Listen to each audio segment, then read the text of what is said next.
If you are hosting your own show or you are a guest on other people's shows and podcasts, chances are you are leaving big money on the table.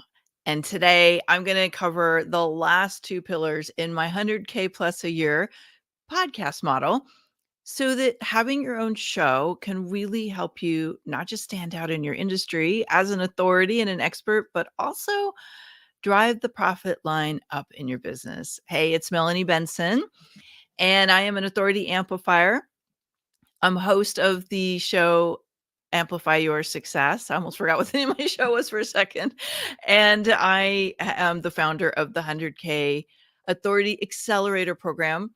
And I love helping impact driven entrepreneurs learn how to kind of flip the situation and go from being a best kept secret with a ton of talent and not enough clients and impact in their lives to having a really successful business with multiple six-figure growth. And today, so over the last few days, I've been doing a series where I've been covering the 5 pillars of what goes into my podcast that we've been delivering consistently for, I think it's 6 years now. We've gotten to 100K downloads. The show is at 1.5% consistently for the last few years of all of the podcasts worldwide, which I'm very grateful. And it's because of my community, my audience, massive gratitude. But a lot of people are like, okay, Melanie, like you are rocking it. You've got so much that's happening through your podcast. Can you unpack that strategy and tell us what it is that you're doing that's working? Now, if you missed the first two in the series, you'll want to comment below, listen, or drop me some headphones or something so I know you want to hear it. And I will pull through the links for you. Wherever you're watching this, you can pop back and you'll catch it. Now, the last pillars we covered are, the first 3 pillars we covered are your topics and why relevance is so critical and why this is a huge mistake that a lot of podcasters and show hosts make is they're not naming and claiming topics that are relevant in their community, or they're not really magnetizing them. And so it's kind of weak showing and it's not really drawing people in. Second, I talked about the tactics for audience growth. This is really where everything is coming together. The marketing, the visibility, there's a bunch around that. You definitely want to listen to that. And then third was lead nurturing. And how is it that you can use your podcast or your show to nurture leads from other sources and basically end up with them ready to buy before they ever meet with you. So you're just getting on the consult to work out a few details. And if you have high ticket offers, I got to tell you, this is super powerful. Today, we're talking about the last 2 pillars, collaboration and monetization. And this is where I really see a lot of people who host their own show, as well as people who are guests on other people's shows. Like 95% of the people that are using either of these strategies are leaving big money on the table. Okay, so let's go into collaboration. This is a huge topic. It's actually part of what I teach in the 100K Authority Accelerator, because I just say collaborations are the fuel and the lifeline of everything that works in my business. It has been since the very beginning. I can attest that my first several hundred thousand to million in revenue in my business came directly from 4 collaboration sources. And I will be infinitely grateful to those people for the rest of their lives. One of which I still am constantly collaborating with, and we continue to support each other today. Those collaborations are powerful. There's so many different ways that you can turn collaboration on in your business. And one of my favorites happens in the podcast interview. If you interview other people, you have a unique opportunity to activate a gold mine of continued revenue and impact by tapping into new audiences. And what happens a lot of times is people are in a hurry, they don't really book time. They don't really have this in their consciousness. So they get on the interview and they say, hey, thanks. I'll share it when it goes live. You better be saying that part, by the way. And they're gone. The green room is one of the most powerful and potent opportunities for continued collaboration opportunity. Even if you can't do it right there in that moment, you have a you have an access point that you may never get again. People are busy. It's very hard to kind of get these kind of conversations going sometimes. So use it. Have a conversation. Say, what else can I do to support you? Hey, do you have different ways that you like to collaborate with people beyond the guesting spot or the interview spot, right? Be intentional about turning those conversations into more collaboration opportunities. Be curious, explore, uh, throw some ideas on the table to see if anything sticks. So this is oftentimes where I get more speaking opportunities, definitely get more podcast interview opportunities. This is where the person really gets to know, especially if I'm a guest on their show, this is where we really get to know what each other's doing. And they're like, this is brilliant. I'd love to bring this to my audience in another way. Would you be open to doing a master class, or would you be opening to a workshop, or, hey, I've got this event coming. Would you speak at it? This is where a lot of those sparks ignite. And if they don't bring it up, if your host doesn't bring it up, you can say, I'd love to add value back to you. What else do you have going on? How else can I be of support to you? Open the door to the conversation.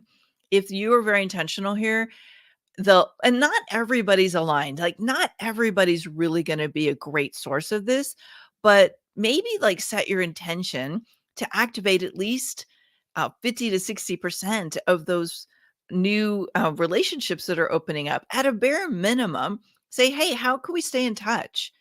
Because you never know what's going to emerge later. And if you do a good job of holding the conversation of collaboration as an ongoing strategy, chances are you're going to open up more down the line. So that's definitely one of them. I think the collaborations activated huge revenue possibility. Also, and this is never anything I go into an interview with a guest on my show. This is not my first focus, but sometimes it does emerge where there could be an investment you make in each other's services.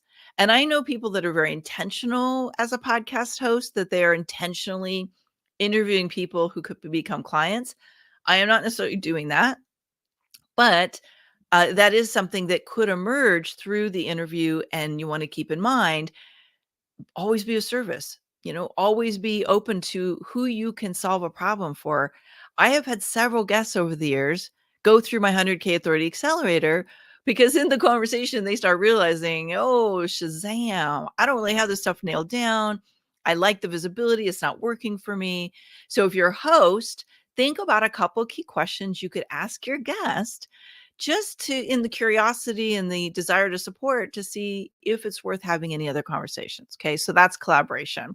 And I would love to hear in the comments if this is a new idea for you, or something you're like, you know what, Melanie, you're right. I got to be more intentional about collaborations. Drop a little line in the comments. Tell me that this is a aha you're going to commit to or integrate in some way. All right. Last pillar. This is just where it all comes together, is monetization. And if you host your own show, you really have to have a solid call to action in your show. So think about, maybe you have an ad spot, or you weave it into the like the solos, or when you are maybe introducing yourself, or how you do intros, and outros. Any of that stuff is good, where you have a call to action where you're making it clear what you do and how you solve the problem for your audience. I can't tell you how many show hosts kind of play it safe, and they're, make it about me. It's your show. It's your money that's going into producing the show. It's your time going into the show. Of course, you want to spotlight what you do. Your call to action should at least get listeners to get on your list. If not, raise their hand and purchase from you directly, or book a consultation. I don't remember if I shared this stat earlier, but around 57% of podcast listeners buy from the shows that they routinely listen to, because they have embedded trust in the host. So if you're not maximizing that and making sure that people who need what you do know how to hire you or buy from you, you are leaving massive money on the table. Okay, so let's fix that first. Second, in order to really make this whole thing work, I highly suggest you have a 4 to 5 figure offer that sells itself.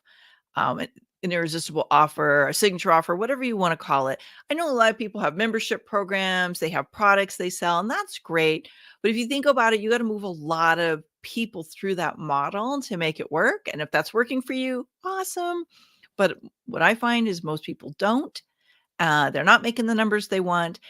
And this is one of the primary pillars of my 100K Authority Accelerator is to have a really clear offer that sells itself that's 4 to 5 figures and is basically a massive value experience for your client base.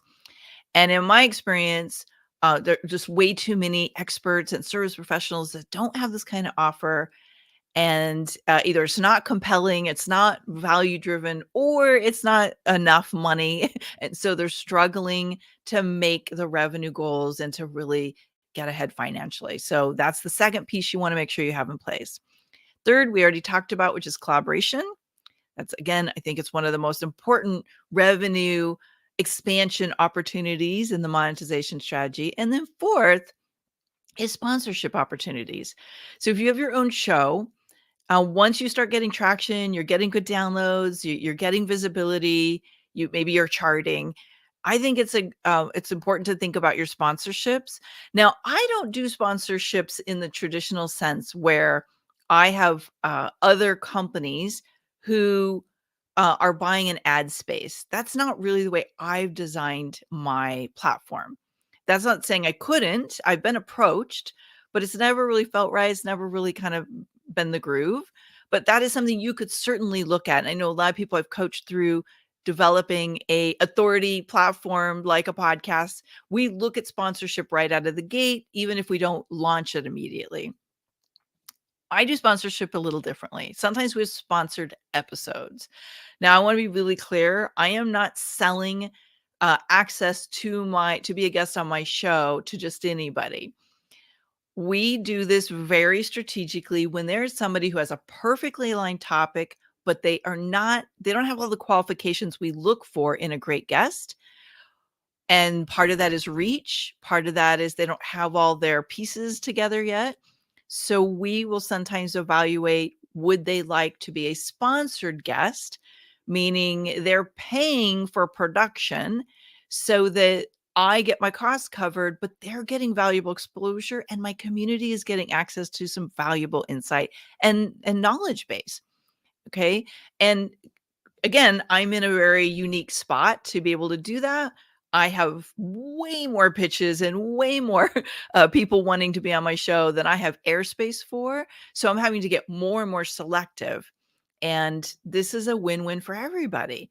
And it's been beautiful when it does work out and it's the right fit. So I say get creative. Like when it's time to monetize, and yes, I want you to monetize the other ways. Sponsorship isn't right for everybody. But if that is something you could do, consider it, right? There are lots of wins to the exchange of revenue for something really treasured and valuable like exposure. Okay, we're at the end of the series, and I would love to hear what you got out of this. Did you get inspired to start a show? There's some things that you're like, boom, I'm going to fix this in my podcast or in my show because this is going to help me. Maybe you're starting to realize being able to accelerate your authority is on the table for you. Like you really need to be intentional and focus on it. And you're ready to add another 100K or maybe even 500K or a million to your business this year by borrowing other people's platforms, by being able to reach more people with your message and your value and your solutions. Hey, if that's you, drop a fire emoji in the comments and let me know you are fired up to reach more people with your work, to grow the revenue in your business, but maybe you don't quite have all the parts figured out. It might be worth us having a chat. Okay, thanks so much for tuning in. I can't wait to hear your ahas and insights and what you're going to put into action. And again, drop a fire emoji if you're like, I don't wanna wait anymore to figure out all the pieces. I'm ready to add that 100K to 500K or even 7 figures as an authority in my market. Bye now.